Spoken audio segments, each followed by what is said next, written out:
首先，让我们订阅并开始吧。5亿年前的海洋中生活着哪些生物？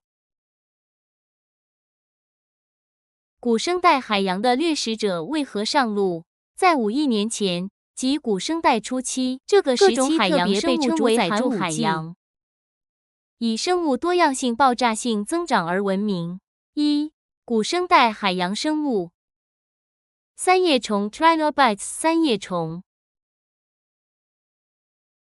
是古生代的代表性海洋节肢动物，它们生活在海底，各种大小和形状为食。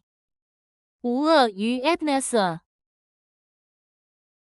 早期的无骨鱼类，这些鱼类在海洋中成为重要的掠食者，它们主要以微小的有机体为食，并在后来进化成更高级的鱼类形态。海绵动物和珊瑚海绵动物和早期珊瑚是海洋生态系统的重要组成部分，并为各种海洋生物提供栖息地。它们主要栖息在海洋的浅水区。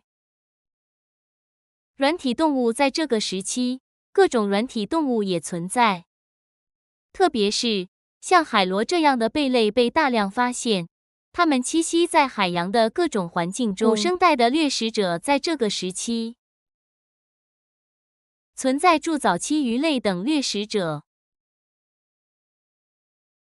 它们作为生态系统的顶级掠食者。有关古生代海洋生物为何上路的各种理论存在著，主要原因如下：资源不足，早期海洋生物可能因环境变化或资源不足而面临生存困难，这种压力促使它们寻找新的栖息地。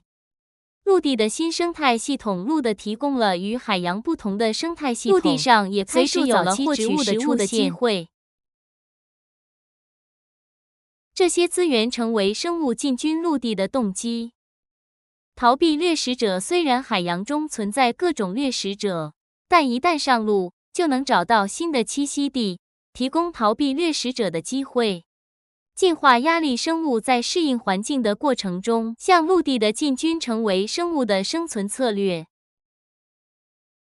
特别是随着早期陆生植物和昆虫的出现，新的生态系统得以形成。结论：5亿年前的古生代各种海洋生物，这些生物是生态系统的重要组成部分。生物们上路的原因可以理解为环境变化、资源短缺、栖息地探索等复合因素所致。这一演化过程最终导致了陆地生物的多样性和生态系统的发展。